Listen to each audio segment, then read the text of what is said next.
कसूर किया।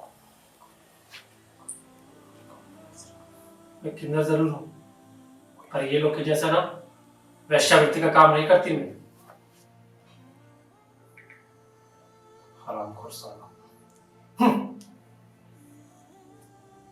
मैं तो प्रोग्राम में जाती हूँ, लोगों को बधाई देती हूँ, उनके लिए दुआएं मांगती हूँ, उनको आशीर्वाद देती हूँ, पर ये सब काम नहीं करती मैं। मेरा मन कुछ ठीक नहीं लग रहा था, तो मैं सोची अम्मा को जाके बोल देती हूँ, अम्मा मेरा मन कुछ ठीक नहीं लग रहा, मैं घर जा रही हूँ।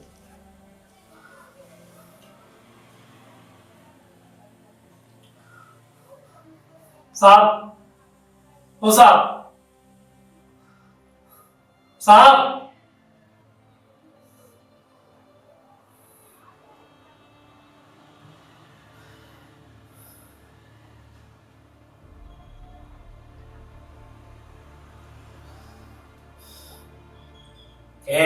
तुम लोग सच सच बताओ, तुम लोग वहां पर रोज धंधा करती हो ना?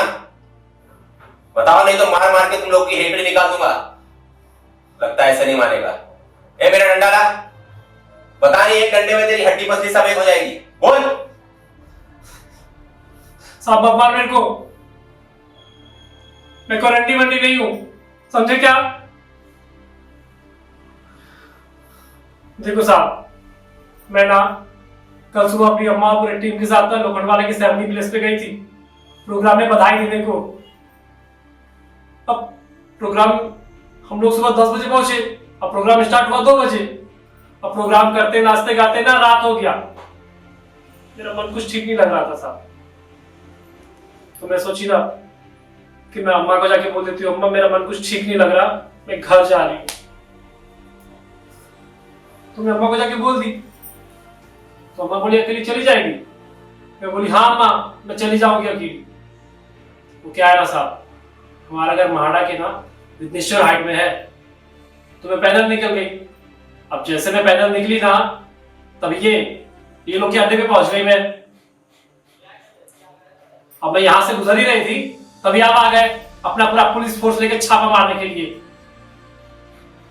साहब मैं देखकर घबरा गई, कहीं ये लोग मुझे पकड़ ना ले।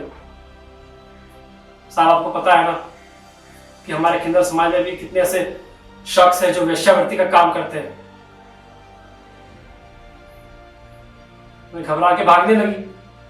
अब जैसे मैं भागने लगी ना साहब, ये जो आपका हल्का हवलदार है ना, इसने मुझे दबोच लिया। बोलता है चल रान भाई, पकड़ के डाल दिया बेड में। साहब अब चाहो तो सर्वी प्लेस के मैनेजर को बुला के पूछ सकते हो साहब, लेकिन अम्मा को मत बुलाना साहब। अगर अम्मा को पता चल गया ना साहब, अम्मा मुझसे बहुत प्यार करती है साहब, बहुत। अम्मा को मत बुलाना साहब, मत बुलाना अम्मा को।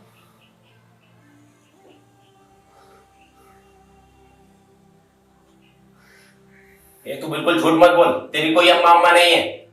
साहब मैं झूठी बोल रही, जो सच है ना वही बोल रही हूं।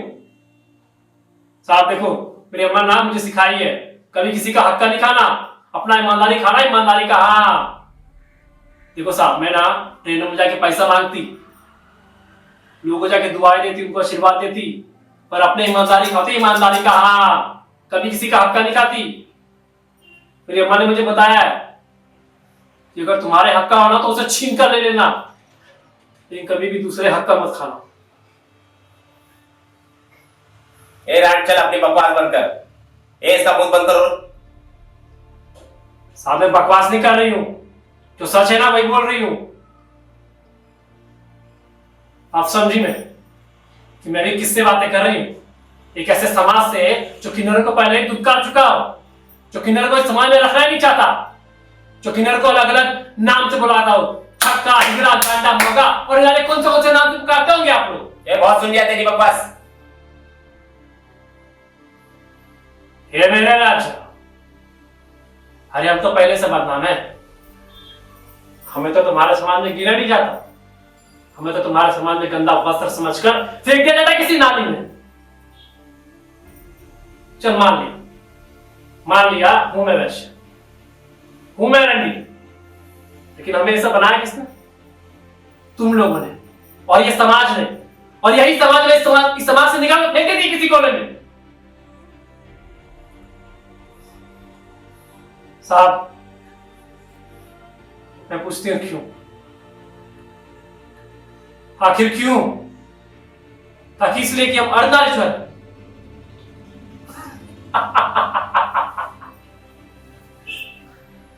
पता है साहब, हमें अर्धनारीश्वर किसने बनाया? साक्षात ब्रह्मा और विष्णु ने। साहब हम ना महादेव शिव शंकर की शादी में खुद गए थे बधाई देने को। महादेव शिव शंकर खुद बने थे अर्धनारीश्वर। अर्धनारीश्वर का मतलब ही पता है? मैं बताती हूं। मैं अर्थ का मतलब होता है शिव, नारीश्वर का मतलब होता है शक्ति, मतलब कि शिव और शक्ति, और शिव और शक्ति का मतलब होता है शिव और पार्वती। मतलब कि आप लोग किन्नरों को नहीं दुत्कार, आप लोग महादेव शिव शंकर और मां पार्वती को दुत्कार है। अगर आप लोग इंसान होते ना तो ऐसे भगवान को नहीं दुत्कारते। आप लोग हैवान है, हैवान। आप सब का सब हैवान है।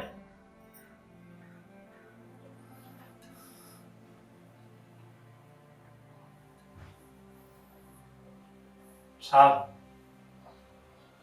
इस समाज में ना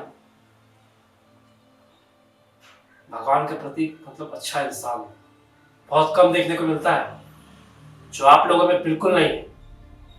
और सुनना चाहते हो तो सुनो।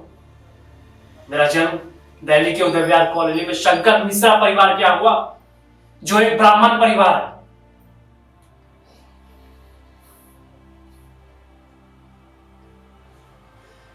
मेरी दीदी की सगाई टूट गई इस समाज की वजह से।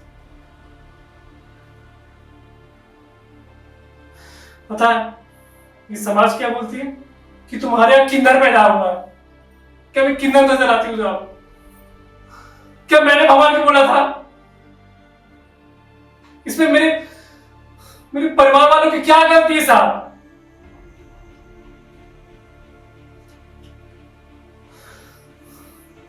दीदी के ससुराल वाले बोलते हैं कि हमें अपनी बेटी की सगाई किसी किन्नर के यहां नहीं करनी। फिर भी मेरे माँ बाप ने, मेरे परिवार ने मुझे नहीं निकाला। मैं खुद वहां से निकलकर अम्मा के पास चली गई मुंबई, क्योंकि ये समाज मेरे परिवार वाले को हरास ना बोल के तंग कर रखा था साहब, और मुझसे ये बर्दाश्त नहीं हुआ साहब।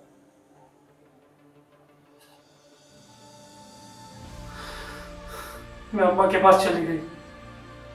अम्मा मुझे बहुत प्यार करती है साहब। मेरी बहुत सारी बहनें हैं वहां पे, बहुत सारी बहन। कभी भी मेरे माँ बाप की कभी महसूस नहीं होने देती, कभी नहीं। बहुत प्यार करती है साहब।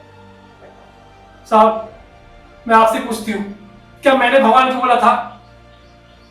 क्या मैंने बोला था भगवान को कि मुझे लड़कियों वाले गुण दो? क्या मैंने भगवान को बोला था कि मुझे लड़के के रूप में लड़की पैदा करो? क्या मैंने भगवान को बोला था कि मैं लड़की को कॉपी करके लड़की बन जाऊंगी?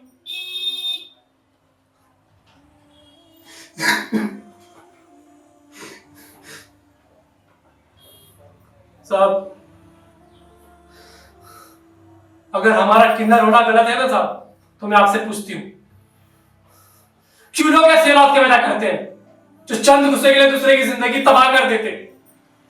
क्यों लोग ऐसे औलाद के पैदा करते हैं जो एक स्त्री के ऊपर तेजाब फेंककर उसका चेहरा जला देते हैं? क्यों लोग ऐसी औलाद के पैदा करते हैं जो बूढ़े मां बाप का सहारा नहीं बनते, जो दूसरे की दर्द नहीं समझते?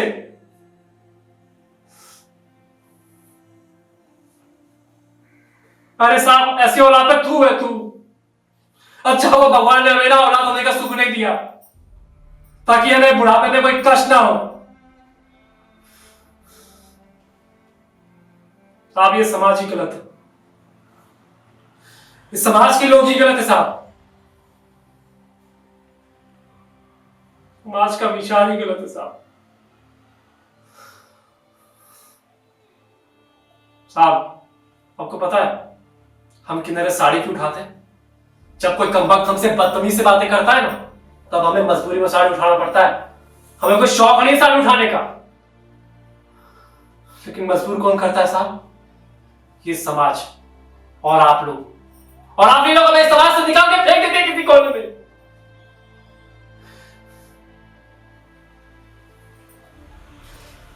साहब मैं इस सरकार से और इस समाज से बस यही बोलूंगी साहब कि हमें भी हमारा हक दे साहब,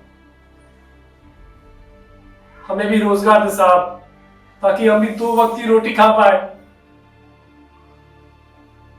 जैसे भगवान ने आपको बनाया ना, वैसे ही भगवान ने हमें भी बनाया है, बस फर्क कुछ अलग है, थोड़ा सा, बहुत बहुत थोड़ा सा फर्क है साहब, और वो है सोच का, जो आप लोगों में नहीं है।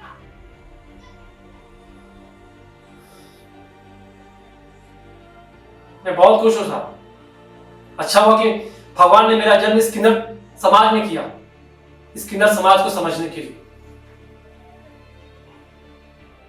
बस साहब हमें भी प्यार दे साहब, हमें भी हक दे, ताकि हम भी आप लोग की तरह रह पाए। हमें ये समाज प्यार दे साहब, बस यही बोलूंगी साहब। कुछ साहब मुझे छोड़ दो साहब, मेरी कोई गलती नहीं है साहब, मेरी अम्मा को मत बुलाना।